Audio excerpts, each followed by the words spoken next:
Jalan desa itu sebenarnya bukan jalan besar. Hanya jalur penghubung antar kecamatan yang membelah hamparan sawah dan kebun bambu di kaki gunung. Siang hari pun kendaraan yang lewat tidak terlalu banyak. Apalagi malam. Setelah pukul 9 malam, jalan itu biasanya benar-benar sepi. Hanya suara jangkrik, angin dari arah gunung, dan sesekali motor warga desa yang pulang dari ladang. Tapi ada satu tempat di jalan itu yang justru semakin ramai ketika malam semakin larut. Sebuah warung makan kecil di tikungan jalan. Orang-orang menyebutnya Warung Bu Lastri. Bangunannya sederhana. Dinding kayu tua yang mulai menghitam karena usia. Atap seng berkarat yang sering berbunyi saat tertiup angin. Di depan warung hanya ada papan kecil bertuliskan Warung Makan Sederhana Bu Lastri. Tulisan catnya sudah mulai pudar. Kalau dilihat sekilas, warung itu tampak seperti warung desa biasa. Tidak ada yang istimewa. Namun siapapun yang pernah lewat pada tengah malam pasti akan merasa ada yang aneh. Lampu minyak di depan warung selalu menyala. Dan hampir setiap malam, ada saja kendaraan yang berhenti. Truk, motor, kadang mobil dari luar kota. Warung itu tidak pernah benar-benar sepi. Di desa sekitar, orang-orang sebenarnya jarang makan di sana. Bukan karena makanannya tidak enak. Justru sebaliknya. Semua orang tahu masakan Bu Lastri terkenal sangat enak. Terlalu enak, bahkan. Namun warga desa punya kebiasaan aneh. Mereka lebih memilih makan di warung lain. Kalau terpaksa makan di sana, biasanya mereka hanya memesan minum. Jarang yang benar-benar makan. Dan kalaupun makan, mereka tidak pernah makan terlalu banyak. Seolah ada sesuatu yang mereka hindari. Namun cerita tentang itu tidak pernah benar-benar dijelaskan kepada orang luar. Suatu malam di awal musim hujan, langit terlihat sangat gelap. Awan tebal menutupi bulan. Angin dari arah gunung membawa udara dingin yang menusuk kulit. Sekitar pukul 11 malam, sebuah motor melaju pelan di jalan itu. Pengendaranya seorang pemuda berusia sekitar 27 tahun. Namanya Raka. Raka bekerja sebagai teknisi mesin untuk sebuah perusahaan alat berat. Malam itu ia sedang dalam perjalanan menuju kota lain karena harus memperbaiki mesin di sebuah proyek tambang. Perjalanan sebenarnya masih cukup jauh. Namun setelah berjam-jam mengendarai motor, perutnya mulai terasa kosong. Ia belum makan sejak sore. Saat itulah ia melihat cahaya lampu minyak di tikungan jalan. Warung Bu Lastri. Dari kejauhan, terlihat dua truk parkir di depan warung. Beberapa orang duduk di bangku panjang sambil makan. Raka memperlambat motornya. Lumayan juga, warung masih buka, gumamnya. Ia menepikan motor di depan warung. Begitu turun, aroma makanan langsung menyeruak ke hidungnya. Aroma santan, bawang goreng, ayam goreng, dan sesuatu yang membuat perutnya langsung terasa semakin lapar. Aroma yang hangat dan menggoda. Raka masuk ke dalam warung. Ruangan itu tidak terlalu besar. Hanya ada 4 meja kayu panjang dengan bangku sederhana. Di sisi kiri ruangan ada etalase kaca berisi berbagai lauk. Ayam goreng, telur balado, tempe, tahu, sayur lodeh dalam panci besar yang masih mengepul. Di belakang meja, berdiri seorang wanita tua. Rambutnya sudah hampir seluruhnya putih. Wajahnya keriput, tapi senyumnya lembut. Dialah Bu Lastri. Silakan, nak, katanya pelan. Mau makan apa? Raka menunjuk ayam goreng. Nasi sama ayam saja, Bu. Minumnya? Teh hangat. Bu Lastri mengangguk. Gerakannya pelan tapi cekatan. Tak lama kemudian sepiring nasi panas sudah ada di depan Raka. Ayam gorengnya tampak sangat menggoda. Kulitnya garing. Bawang goreng ditaburkan di atas nasi. Sambalnya merah menyala. Raka mengambil suapan pertama. Begitu nasi itu masuk ke mulutnya, ia langsung berhenti mengunyah beberapa detik. Rasanya luar biasa. Bukan sekadar enak. Ada rasa gurih yang dalam. Hangat. Seperti makanan rumahan yang dimasak dengan sangat telaten. Gila, enak banget, gumam Raka tanpa sadar. Ia makan dengan cepat. Dalam beberapa menit saja, piringnya sudah kosong. Bu Lastri memperhatikannya dari balik meja. Tambah, "Nak?" tanyanya. Raka sebenarnya sudah cukup kenyang. Tapi entah kenapa, ia mengangguk. "Tambah satu lagi, Bu." Di meja sebelah, seorang supir truk tertawa kecil. "Baru pertama makan di sini ya, Mas?" Raka mengangguk sambil tersenyum. "Iya, Pak." Supir itu mengangguk pelan. "Memang begitu.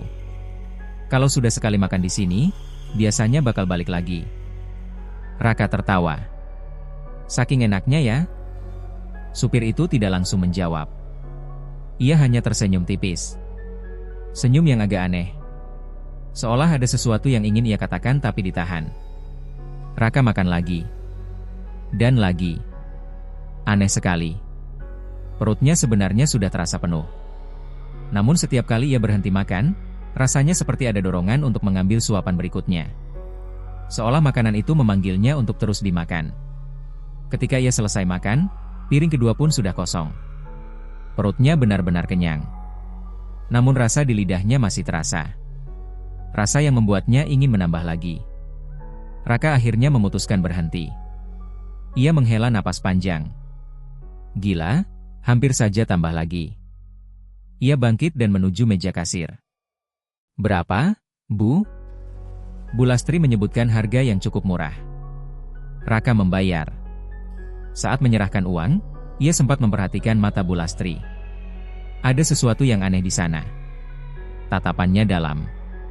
Seolah sedang menilai sesuatu. Namun kemudian wanita tua itu tersenyum lagi. "Terima kasih, Nak.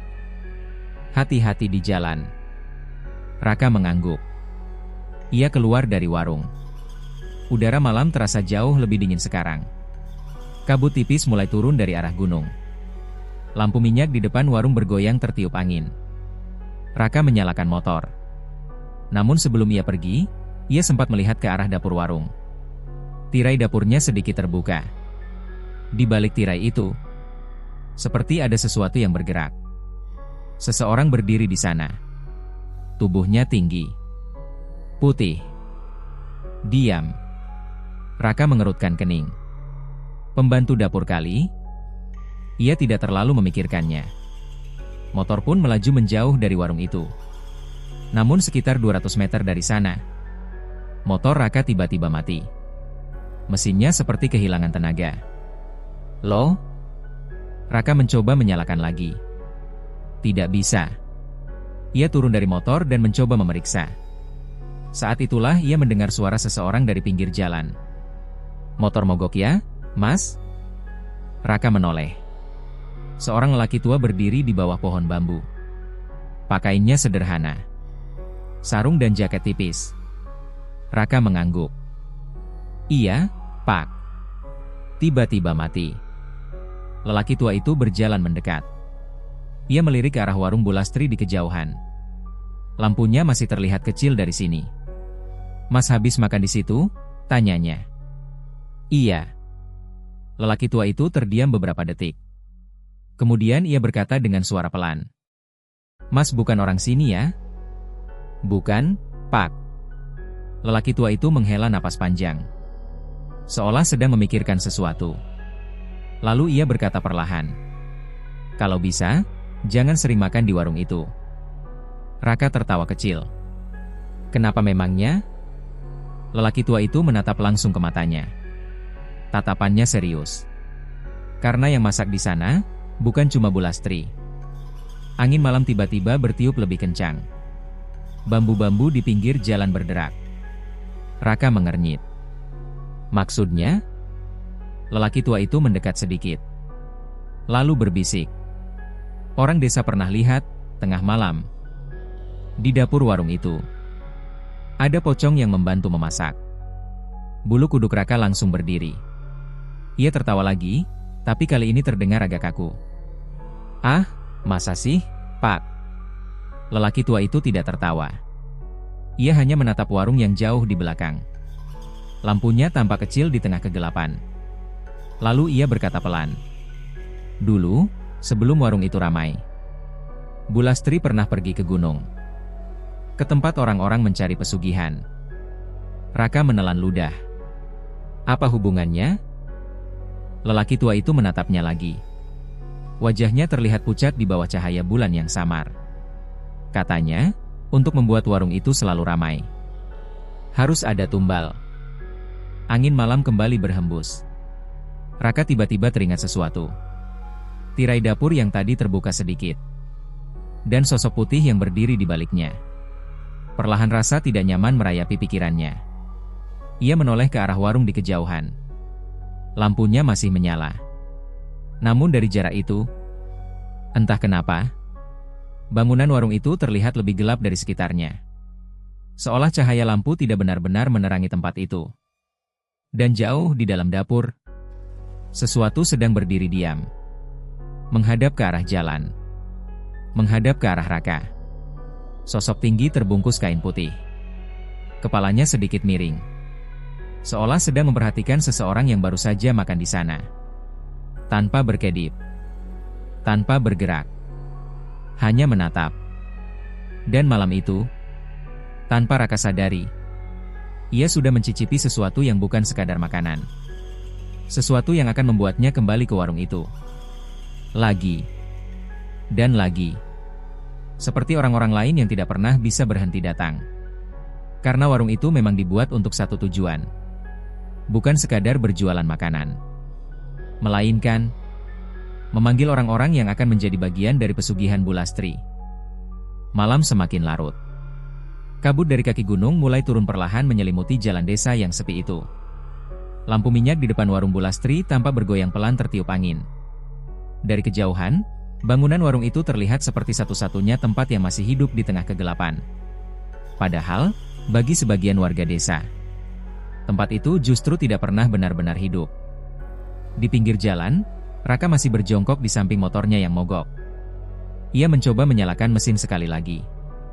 Namun hasilnya sama. Mesin hanya berbunyi lemah lalu mati. Lelaki tua yang tadi berbicara dengannya berdiri beberapa langkah di belakang. Ia masih menatap ke arah warung di kejauhan. "Mas," katanya pelan. Raka menoleh. Kalau motor belum bisa hidup, lebih baik dorong saja sampai rumah warga di depan sana. Jangan balik lagi ke warung itu. Raka mengernyit. "Kenapa, Pak? Kan tadi Bapak bilang warung itu ramai." Lelaki tua itu tersenyum tipis. Namun senyum itu tidak terlihat hangat. Lebih mirip senyum seseorang yang sudah terlalu sering melihat sesuatu yang tidak ingin ia lihat lagi. Ramai, iya. Tapi belum tentu semua yang datang ke sana, manusia. Angin malam berdesir melewati rumpun bambu. Suara gesekan batang bambu terdengar seperti bisikan panjang. Raka merasa bulu kuduknya meremang. Ia sebenarnya ingin menertawakan cerita lelaki tua itu. Tapi entah kenapa, suasana malam itu membuat semua terasa berbeda. Seolah jalan desa itu menyimpan sesuatu yang tidak terlihat. Akhirnya Raka memutuskan mendorong motornya. Ia berjalan pelan di jalan yang mulai berkabut. Lelaki tua tadi ikut berjalan di sampingnya. Setelah beberapa meter, lelaki itu kembali bicara. "Mas tahu, dulu warung itu tidak ada." Raka melirik. "Maksudnya?" "Dulu, Bu Lastri bukan orang yang punya warung." Raka berhenti sebentar. Terus, lelaki tua itu menatap ke arah gunung yang berdiri gelap di kejauhan. Dulu, dia cuma janda miskin. Sekitar 20 tahun lalu. Desa itu jauh lebih sepi dari sekarang. Jalan yang sekarang dilalui kendaraan dulu hanya tanah berbatu. Hutan bambu masih lebat. Sawah belum sebanyak sekarang. Dan di ujung desa, tinggal seorang wanita bernama Lastri. Suaminya meninggal karena kecelakaan kerja di proyek bangunan. Sejak saat itu, Lastri hidup sendiri. Ia tidak punya anak. Tidak punya keluarga dekat. Rumahnya kecil dan hampir roboh. Untuk bertahan hidup, ia sering bekerja serabutan. Kadang membantu panen padi. Kadang mencuci pakaian orang desa. Kadang menjual gorengan kecil di pasar pagi. Namun hidupnya tetap sulit. Seringkali ia hanya makan sekali sehari. Bahkan beberapa warga desa pernah melihatnya mengumpulkan sisa sayuran di pasar. Orang-orang merasa kasihan. Tapi bantuan tidak selalu cukup. Suatu hari, Lastri tiba-tiba menghilang dari desa. Tidak ada yang tahu kemana ia pergi. Rumahnya kosong selama beberapa minggu. Sebagian warga mengira ia pergi merantau. Sebagian lagi mengira ia menyerah dengan hidupnya. Namun setelah hampir 1 bulan, Lastri kembali. Dan sejak hari itu, hidupnya berubah. Ia mulai membangun warung kecil di pinggir jalan desa. Awalnya hanya gubuk bambu dengan 1 meja. Ia menjual nasi, sayur, dan telur. Tidak ada yang istimewa. Namun anehnya, dalam waktu singkat warung itu mulai ramai. Orang-orang yang lewat selalu berhenti. Supir truk, pedagang dari kota, pendatang. Mereka semua bilang hal yang sama. Masakan Bu Lastri sangat enak. Terlalu enak. Bahkan beberapa orang rela memutar jauh hanya untuk makan di sana. Dalam waktu beberapa tahun, warung kecil itu berubah menjadi warung besar seperti sekarang. Lastri yang dulu miskin, tiba-tiba hidup cukup. Ia bahkan mampu memperbaiki rumahnya. Namun perubahan itu membuat sebagian warga desa merasa aneh. Karena ada satu hal yang mereka sadari. Sejak Lastri kembali dari perginya itu, ia tidak pernah benar-benar terlihat sendirian di dapur. Suatu malam, sekitar pukul 2 dini hari, seorang pemuda desa bernama Jatmiko sedang pulang dari ronda. Saat melewati warung itu, ia melihat lampu dapur masih menyala. Padahal warung sudah tutup. Karena penasaran, ia mendekat ke belakang warung. Dan dari jendela dapur yang terbuka sedikit, ia melihat sesuatu. Seseorang sedang berdiri di dekat tungku. Tubuhnya dibungkus kain putih panjang. Kaku. Diam. Jatmiko mengira itu orang yang sedang membantu memasak. Namun saat sosok itu bergerak sedikit, ia melihat bagian wajahnya. Pucat. Kosong. Dan kain putih itu terikat di bagian kepala. Saat itulah Jatmiko sadar. Itu bukan orang biasa. Itu pocong. Jatmiko lari malam itu. Ia bahkan tidak berani menoleh ke belakang. Keesokan harinya ia menceritakan semuanya kepada warga desa. Namun cerita itu tidak langsung dipercaya. Beberapa orang menganggapnya hanya halusinasi karena kelelahan. Sampai suatu malam, 2 orang pemuda desa mencoba membuktikannya. Mereka bersembunyi di belakang warung sekitar tengah malam. Dan dari celah dinding dapur, mereka melihat hal yang sama. Bu Lastri sedang memasak. Dan di sebelahnya, ada sosok putih berdiri kaku. Sesekali bergerak pelan, seolah membantu mengambil sesuatu. Sejak saat itu, cerita tentang pocong di dapur warung Bu Lastri mulai menyebar. Raka mendengarkan cerita lelaki tua itu sambil mendorong motornya. Kabut semakin tebal. Lampu warung kini sudah tidak terlihat lagi. Ia menghela napas panjang. "Pak, kalau memang begitu, kenapa warungnya masih buka sampai sekarang?" Lelaki tua itu tersenyum pahit. Karena orang luar tidak tahu cerita itu. Dan yang sudah tahu, memilih diam. Raka menelan ludah. Apa tidak ada yang mencoba menghentikannya? Lelaki tua itu berhenti berjalan. Ia menatap Raka dalam-dalam. "Pernah." Raka menunggu jawabannya. Namun lelaki tua itu tidak langsung bicara. Beberapa detik berlalu. Angin malam kembali berhembus. Lalu ia berkata pelan. Orang yang mencoba masuk ke dapur warung itu tidak pernah kembali sama seperti sebelumnya. Raka merasakan sesuatu yang dingin merayap di punggungnya. "Maksudnya?" Lelaki tua itu menatap lurus ke depan. Suaranya semakin pelan. Karena dapur itu bukan sekadar dapur. Itu tempat ritual pesugihan. Dan pocong yang ada di sana bukan penjaga biasa. Raka berhenti berjalan. "Terus, itu siapa?" Lelaki tua itu menghela napas panjang. Kemudian ia mengatakan sesuatu yang membuat jantung Raka berdetak lebih cepat. Katanya, pocong itu adalah tumbal pertama Bu Lastri. Pada saat yang sama, di warung Bu Lastri, lampu dapur masih menyala. Bu Lastri berdiri di depan tungku tanah liat. Panci besar berisi kuah santan mendidih pelan. Aroma masakan memenuhi ruangan. Di sudut dapur, Sebuah sosok berdiri kaku. Tubuhnya terbungkus kain kafan. Wajahnya pucat keabu-abuan. Matanya kosong. Itu adalah pocong yang selama ini dilihat orang-orang. Namun malam itu, pocong itu perlahan menggerakkan kepalanya. Menghadap ke arah jalan.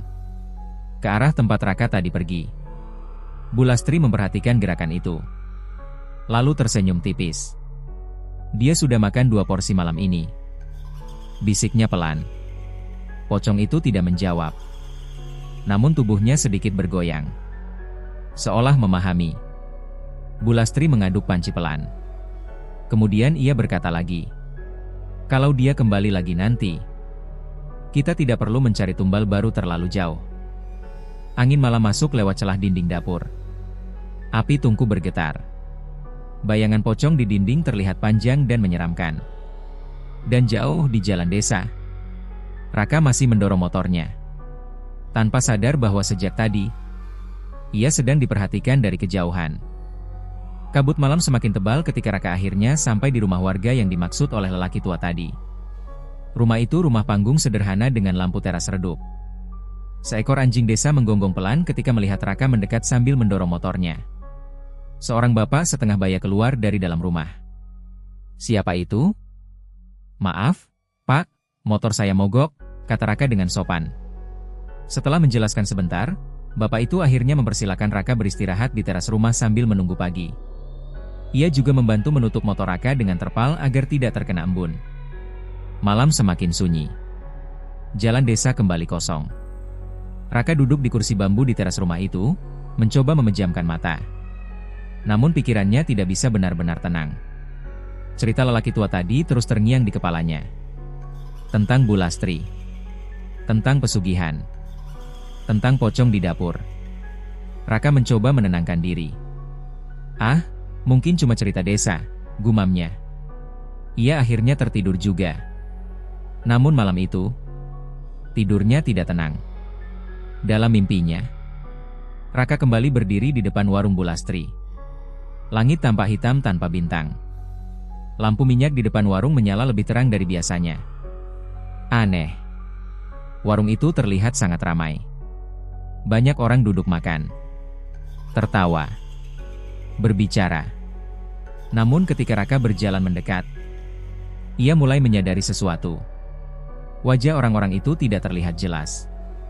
Seperti tertutup bayangan. Hanya siluet. Hanya gerakan.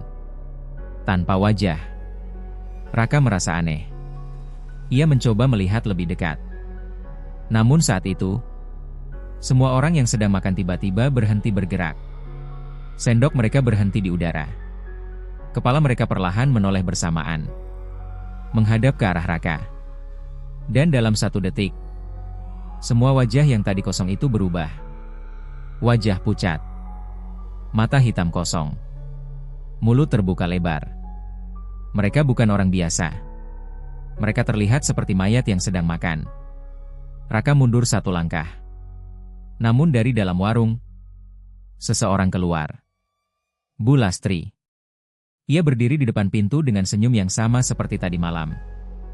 Mas, kok tidak masuk? Suaranya lembut. Namun terdengar aneh di telinga Raka. Mas kan suka masakan saya. Mas sudah makan 2 porsi tadi malam. Raka merasa tubuhnya kaku. Ia ingin bergerak. Tapi tidak bisa. Dari dalam warung, sosok lain muncul. Sosok putih. Tubuhnya terbungkus kain kafan.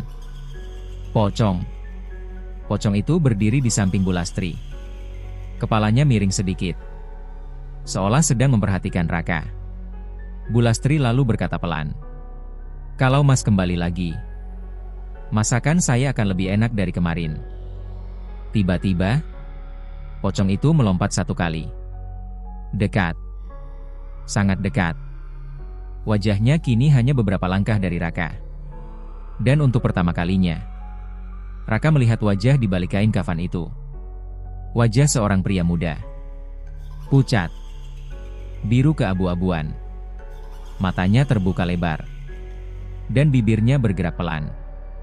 Seolah sedang mencoba mengatakan sesuatu. Lalu suara itu keluar. Serak. Patah.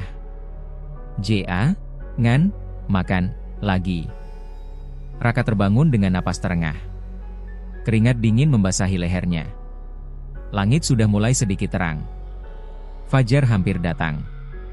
Ia mengusap wajahnya. Cuma mimpi. Namun anehnya, aroma masakan warung itu masih terasa di hidungnya. Aroma santan hangat, bawang goreng, dan ayam goreng yang menggoda. Perutnya tiba-tiba terasa lapar. Padahal ia sudah makan banyak tadi malam. Raka menelan ludah. Ia mencoba mengabaikan rasa itu. Pagi datang perlahan. Pemilik rumah membantu Raka memperbaiki motornya. Ternyata hanya masalah kecil di karburator. Setelah sekitar 1 jam, motor Raka akhirnya bisa menyala lagi. "Terima kasih banyak, Pak," kata Raka. "Tidak apa-apa. Hati-hati di jalan." Raka mengangguk. Namun sebelum pergi, bapak itu berkata pelan, "Mas, semalam makan di warung Bu Lastri ya?" Raka terkejut sedikit. "Iya." Bapak itu menghela napas. "Kalau bisa, jangan balik lagi ke sana." Raka terdiam. Ternyata bukan hanya lelaki tua semalam yang mengatakan itu. Ada sesuatu yang membuat warga desa benar-benar menghindari tempat itu. Raka mengangguk. "Iya, Pak." Namun jauh di dalam pikirannya, ia masih mengingat rasa makanan itu. Rasa yang sulit dijelaskan. Rasa yang membuatnya ingin kembali. 2 hari kemudian, Raka sudah sampai di kota tempat proyeknya berada. Ia sibuk bekerja memperbaiki mesin alat berat. Namun sesuatu terasa berbeda. Ia lebih sering merasa lapar. Padahal ia sudah makan seperti biasa. Bahkan beberapa kali ia makan 2 porsi sekaligus. Namun tetap saja, ada rasa yang kurang. Makanan dimanapun terasa biasa saja. Tidak seperti makanan di warung itu. Rasa itu terus mengganggu pikirannya. Sampai suatu malam, Raka bermimpi lagi. Kali ini ia berdiri di dapur warung. Bu Lastri sedang memasak. Pocong itu berdiri di sudut ruangan. Namun kali ini, ada satu pocong lagi. 2 sosok putih berdiri diam. Dan keduanya menatap Raka. Bu Lastri tersenyum. "Mas datang lagi ya? Bagus. Berarti Mas sudah mulai cocok." Raka ingin bertanya apa maksudnya. Namun suara tidak keluar. Bu Lastri lalu berkata lagi, "Kalau sudah cocok, biasanya tidak lama lagi." Raka merasa jantungnya berdetak cepat. "Tidak lama lagi apa?" Bu Lastri tidak menjawab. Ia hanya menunjuk ke arah pocong pertama. Pocong yang wajahnya pernah Raka lihat di mimpi sebelumnya. Dia juga dulu pelanggan. Raka merasakan tubuhnya membeku. Dulu, dia juga bilang masakan saya enak. Lalu dia sering datang. Sering sekali. Bu Lastri lalu menatap Raka dalam-dalam. "Persis seperti Mas." Di saat yang sama, di desa tempat warung itu berada, seorang lelaki tua sedang duduk di pos ronda. Ia adalah lelaki yang sempat berbicara dengan Raka malam itu. Namanya Pak Wiryo. Ia menatap ke arah jalan desa yang kosong. Entah kenapa, malam itu ia merasa tidak tenang. Seorang pemuda desa duduk di sampingnya. "Kenapa, Pak?" Pak Wiryo menghela napas panjang. "Anak kota yang makan di warung itu, aku rasa dia bakal balik lagi." Pemuda itu mengernyit. "Kenapa bisa begitu?" Pak Wiryo menatap ke arah warung yang lampunya masih menyala di kejauhan. Karena itu cara pesugihan itu bekerja. Pemuda itu semakin bingung. "Maksudnya?" Pak Wiryo berkata pelan. "Orang yang sudah makan di sana, kalau sudah dipilih, biasanya akan terus merasa lapar. Bukan lapar biasa. Lapar yang hanya bisa hilang kalau makan di warung itu lagi."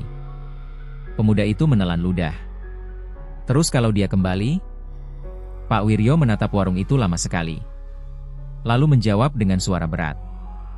"Biasanya, mereka tidak berhenti sampai jadi tumbal berikutnya." Angin malam berhembus lagi. Lampu warung di kejauhan tampak bergetar kecil. Dan di dalam dapur warung itu, Bu Lastri sedang memasak. Ia tersenyum pelan. Karena ia tahu sesuatu yang orang desa sudah lama pahami. Setiap pesugihan selalu membutuhkan korban. Dan korban itu biasanya adalah orang yang datang dengan kemauan sendiri. Beberapa hari setelah mimpi kedua itu, hidup Raka mulai terasa semakin aneh. Awalnya hanya rasa lapar yang tidak biasa. Namun lama-kelamaan, rasa itu berubah menjadi sesuatu yang lebih mengganggu. Setiap kali ia makan dimanapun, rasanya hambar. Nasi padang yang biasanya ia sukai terasa biasa saja.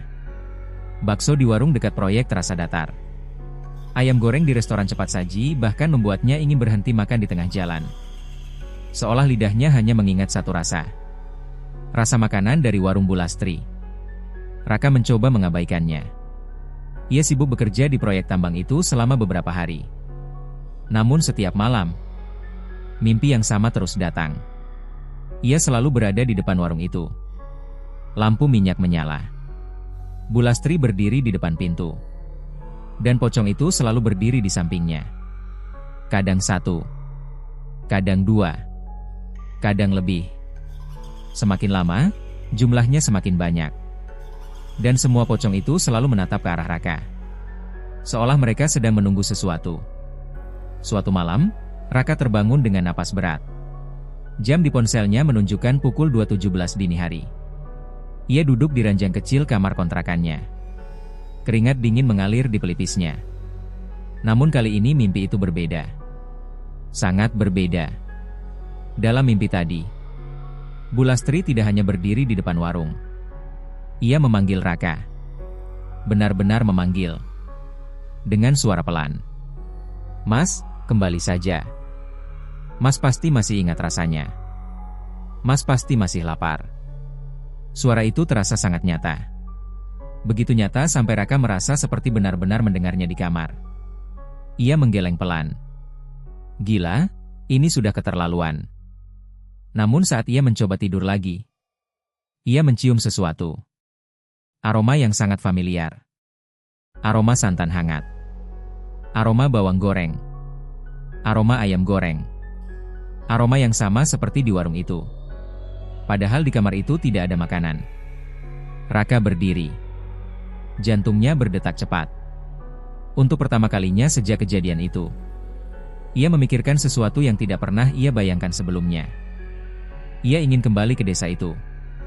2 hari kemudian, proyek di tempatnya bekerja selesai lebih cepat dari jadwal. Raka sebenarnya bisa langsung pulang ke kota asalnya. Namun saat mengendarai motor di jalan besar, tiba-tiba pikirannya kembali ke jalan desa itu. Ke warung kecil di tikungan jalan. Kerasa makanan yang tidak bisa ia lupakan. Ia mencoba melawan. Namun semakin ia mencoba melupakan, semakin kuat rasa itu muncul. Perutnya terasa kosong lagi. Padahal ia baru saja makan siang. Tanpa benar-benar sadar, Raka memutar motornya dan mengambil jalan yang sama seperti beberapa hari lalu. Jalan menuju desa itu. Sore sudah berubah menjadi malam ketika Raka akhirnya tiba di jalan desa tersebut. Kabut tipis mulai turun dari arah gunung. Jalan itu masih sama seperti sebelumnya. Sepi. Sunyi. Dan di tikungan jalan itu, lampu minyak warung Bu Lastri kembali terlihat. Menyala redup di tengah kabut. Raka memperlambat motornya. Jantungnya berdetak lebih cepat. Entah karena lapar, atau karena sesuatu yang lain. Warung itu terlihat cukup ramai malam ini. Beberapa motor dan 1 truk parkir di depan. Orang-orang duduk makan seperti biasa. Suara sendok beradu dengan piring terdengar pelan. Raka turun dari motornya. Begitu kakinya menginjak tanah di depan warung, ia langsung merasakan sesuatu yang aneh. Rasa lapar yang tadi hanya samar, tiba-tiba menjadi sangat kuat. Seolah perutnya benar-benar kosong. Ia masuk ke dalam warung. Dan seperti yang ia duga, Bu Lastri berdiri di belakang meja. Wanita tua itu tersenyum ketika melihatnya. Senyum yang sama seperti malam pertama. Namun kali ini, senyum itu terasa lebih dalam. "Mas datang lagi," katanya pelan. Raka mengangguk. Ia bahkan tidak sadar kapan ia duduk di bangku kayu.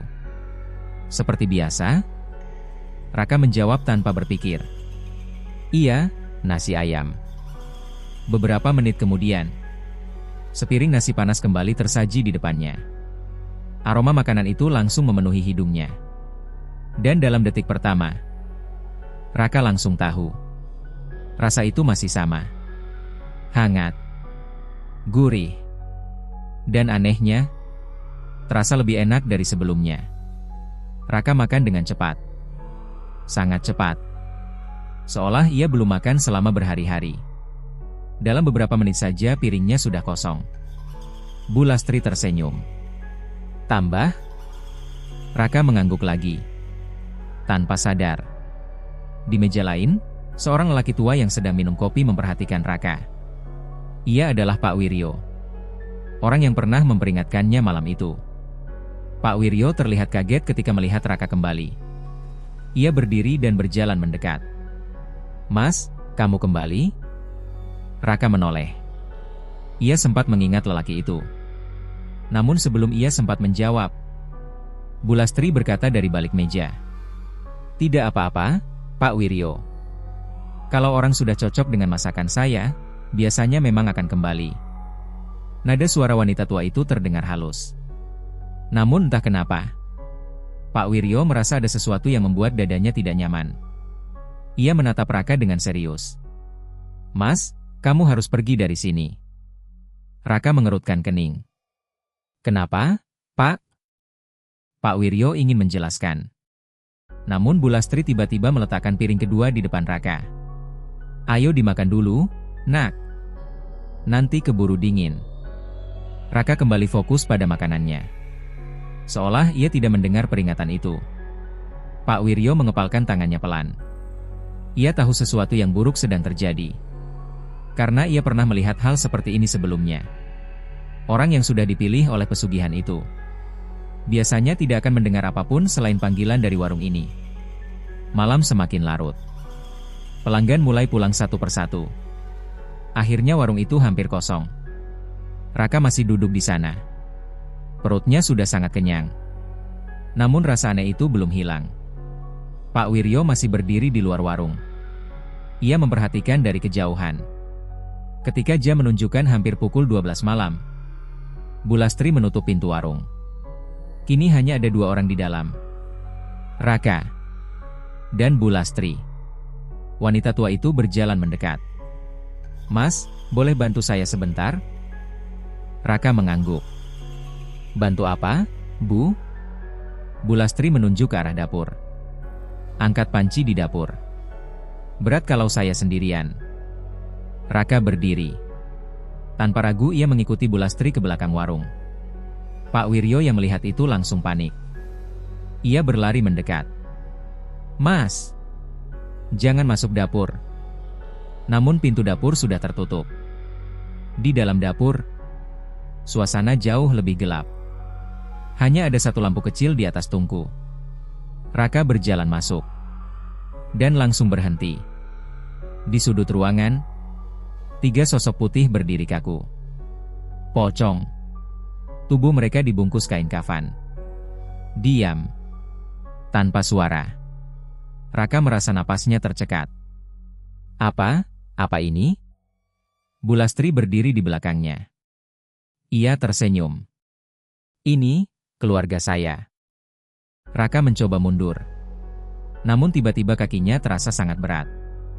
Seolah tubuhnya tidak bisa bergerak. Bu Lastri melanjutkan dengan suara tenang. Setiap pesugihan butuh tumbal. Dan tumbal itu biasanya orang yang paling menyukai masakan saya. Ia menatap Raka dalam-dalam. Seperti Mas? Raka merasakan jantungnya hampir meledak. Bu, saya mau pulang. Namun tiga pocong itu tiba-tiba bergerak. Perlahan. Melompat satu kali. Mendekat. Lampu dapur bergetar tertiup angin malam. Bayangan mereka di dinding terlihat panjang dan mengerikan. Bu Lastri mengambil sesuatu dari meja dapur. Sebilah pisau kecil. Tenang saja, Mas. Setelah ini, Mas akan membantu saya di dapur. Selamanya. Di luar warung, Pak Wiryo memukul pintu dapur dengan panik. "Mas!" keluar dari situ. Namun dari dalam dapur, yang terdengar hanya suara Bu Lastri tertawa pelan. Dan suara kain kafan bergesekan. Ritual itu akhirnya dimulai. Angin malam berhembus lebih dingin dari biasanya. Di dalam dapur warung Bu Lastri, suasana terasa begitu mencekam. Lampu kecil di atas tungku berkedip-kedip seperti hampir padam. Bayangan 3 pocong di dinding dapur terlihat panjang dan bergerak pelan, mengikuti cahaya yang bergoyang. Raka berdiri kaku di tengah ruangan. Tubuhnya gemetar. Matanya menatap 3 sosok putih yang kini berdiri semakin dekat. Kain kafan mereka tampak kusam. Beberapa bagian terlihat seperti terkena noda tanah. Dan bau aneh mulai tercium di udara dapur. Bau tanah basah. Bau kain lembab. Bau kematian. "Bu, tolong," suara Raka hampir tidak keluar. Namun Bu Lastri hanya tersenyum tenang. Wanita tua itu berdiri di dekat meja dapur sambil memegang pisau kecil yang berkilau di bawah cahaya lampu. Matanya menatap Raka dengan penuh ketenangan. Seolah apa yang akan terjadi malam itu adalah sesuatu yang sangat wajar. "Mas tidak perlu takut," katanya lembut. "Semua orang yang membantu saya di dapur dulu juga takut di awal." 3 pocong itu melompat lagi. 1 kali. Pelan. Sekarang jaraknya hanya beberapa langkah dari Raka. Napas Raka terasa berat. Ia mencoba bergerak. Namun tubuhnya seperti kehilangan tenaga. Seolah ada sesuatu yang menahan langkahnya. Bu Lastri melanjutkan dengan suara yang sama tenangnya. "Pesugihan itu seperti perjanjian. Kalau kita ingin sesuatu yang besar, kita harus memberikan sesuatu juga." Raka menatap wanita tua itu dengan mata penuh ketakutan. "Bu, saya tidak mau." Bu Lastri menggeleng pelan. "Mas sudah makan di warung ini 2 kali. Mas juga kembali sendiri. Artinya, Mas sudah dipilih." Di luar warung, Pak Wiryo masih berdiri di depan pintu dapur. Ia mencoba membuka pintu itu. Namun pintu kayu itu seperti terkunci dari dalam. Ia memukulnya keras. "Lastri, buka pintunya." Tidak ada jawaban. Yang terdengar hanya suara sesuatu yang jatuh di dalam dapur. Dan suara kain yang bergesekan. Pak Wiryo merasa jantungnya berdetak sangat keras. Ia tahu ritual itu sedang dimulai. Ritual yang sudah lama ia takutkan. Ia berlari ke depan warung. Mencari sesuatu. Apa saja yang bisa ia gunakan untuk mendobrak pintu itu. Namun saat ia kembali ke belakang warung, tiba-tiba lampu warung padam. Seluruh bangunan tenggelam dalam kegelapan. Di dalam dapur, Raka hampir tidak bisa melihat apapun. Hanya cahaya kecil dari tungku yang masih menyala. 3 pocong itu kini berdiri mengelilinginya. Tubuh mereka sedikit membungkuk ke depan. Seolah sedang mengamatinya. Bu Lastri berjalan mendekat. Langkahnya pelan. Sangat pelan. Pisau kecil itu masih berada di tangannya. "Mas tahu siapa pocong pertama saya?" katanya pelan. Raka tidak menjawab. Ia bahkan hampir tidak berani bernapas. Bu Lastri menunjuk salah satu pocong. Pocong yang berdiri paling dekat dengan tungku. Kainnya sudah paling tua. Karena dia yang pertama. Raka memperhatikan sosok itu dengan ketakutan. Kain kafannya terlihat lebih kusam dibanding yang lain. Bu Lastri melanjutkan. "Dulu, dia juga pelanggan. Supir truk. Setiap malam dia makan di sini. Dia bilang masakan saya yang paling enak di jalan ini." Raka merasakan jantungnya berdegup lebih cepat. Bu Lastri tersenyum. "Dia juga kembali seperti Mas. Dan akhirnya, dia membantu saya di dapur." Pocong pertama itu tiba-tiba bergerak. Kepalanya miring. Seolah sedang menatap Raka. Dan dalam cahaya redup itu, Raka melihat sesuatu yang membuat darahnya terasa dingin. Wajah di balik kain kafan itu. Wajah yang pucat. Namun masih memiliki bentuk manusia. Mata kosong yang terbuka lebar. Mulut yang sedikit terbuka. Seolah masih mencoba bernapas. Bu Lastri lalu menunjuk pocong kedua. "Yang ini, pedagang dari kota. Dia juga suka sekali makan di sini." Pocong kedua melompat 1 kali. Kain kafannya berayun pelan. Suara kain bergesekan terdengar di dapur yang sunyi. Raka hampir tidak mampu berdiri lagi. Kakinya terasa lemas. Bulastri lalu menatap pocong ketiga, yang berdiri paling dekat dengan Raka. Dan yang ini? Wanita tua itu terdiam sebentar. Senyumnya berubah sedikit. Baru beberapa bulan lalu, Raka menelan ludah dengan susah payah. Dia juga datang sendirian. Seperti Mas. Pocong ketiga itu perlahan mengangkat kepalanya. Dan di balik kain kafan itu, Raka melihat wajah seseorang. Wajah yang sangat ia kenal. Raka langsung terkejut. Wajah itu adalah wajah pelanggan yang duduk di meja pojok saat malam pertama ia datang ke warung ini. Pria tua yang hanya diam sambil makan. Yang tidak pernah bicara. Raka tidak pernah menyadari saat itu bahwa pria itu sebenarnya sudah mati. Bulastri berjalan lebih dekat. Sekarang jaraknya hanya 1 langkah dari Raka. Sekarang, saya butuh 1 lagi. Ia mengangkat pisau kecil itu. Cahaya api tungku memantul di permukaannya. Supaya warung ini tetap ramai. Raka mencoba melawan. Ia memaksa tubuhnya bergerak. Namun saat ia mencoba melangkah, 3 pocong itu bergerak bersamaan. Melompat. Sekali. Dan mereka kini berdiri tepat di depannya. Menghalangi jalan keluar. Bulastri mengangkat pisau itu lebih tinggi. Mas tidak perlu takut. Setelah ini, Mas tidak akan merasa lapar lagi. Tiba-tiba, brak! Pintu dapur didobrak dari luar. Pak Wiryo berhasil membuka pintu itu dengan kayu besar. Cahaya senter menerobos masuk ke dapur. Raka! Lari! Semua terjadi sangat cepat. Raka yang tadi hampir tidak bisa bergerak tiba-tiba seperti mendapatkan kembali kekuatannya. Ia mendorong salah satu pocong dan berlari menuju pintu. Pak Wiryo menariknya keluar dari dapur. Mereka berdua berlari keluar warung. Di belakang mereka, terdengar suara Bulastri berteriak marah. Dan suara kain kafan yang melompat cepat. Namun begitu mereka sampai ke jalan, suara itu tiba-tiba berhenti. Seolah sesuatu tidak bisa melewati batas warung itu. Pak Wiryo dan Raka berhenti di tengah jalan dengan napas terengah. Warung Bulastri kini terlihat gelap. Tidak ada lampu. Tidak ada suara. Seolah bangunan itu kosong. Pagi datang beberapa jam kemudian. Warga desa akhirnya berkumpul di warung itu setelah mendengar cerita Pak Wiryo.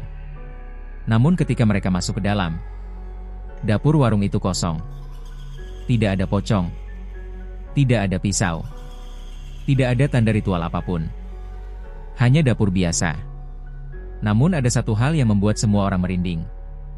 Di sudut dapur, ada 4 kain kafan lama yang terlipat rapi.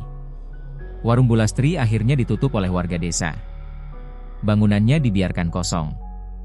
Tidak ada yang berani membukanya lagi. Namun beberapa bulan kemudian, orang-orang yang melewati jalan itu pada malam hari mulai mengatakan sesuatu yang aneh. Mereka sering melihat lampu minyak menyala di dalam warung yang seharusnya kosong. Kadang, mereka juga mencium aroma makanan. Aroma santan. Aroma bawang goreng. Aroma ayam goreng hangat. Dan beberapa pengendara yang berhenti di depan warung itu bersumpah. Mereka melihat seseorang berdiri di dalam dapur. Seorang wanita tua. Dengan senyum yang sangat ramah. Seolah masih menunggu pelanggan. Karena bagi sebagian orang, pesugihan tidak pernah benar-benar berakhir. Ia hanya menunggu korban berikutnya. Dan di jalan desa itu, warung Bulastri masih berdiri. Diam. Gelap. Namun entah kenapa, tempat itu tidak pernah benar-benar terlihat kosong. Seolah di dalamnya, masih ada seseorang yang memasak. Menunggu orang lapar yang lewat di tengah malam. Dan bagi siapapun yang berhenti di sana, mungkin mereka akan berkata hal yang sama seperti Raka dulu. Masakannya enak sekali. Tanpa sadar bahwa mereka mungkin baru saja mencicipi makanan dari dapur yang tidak seharusnya ada.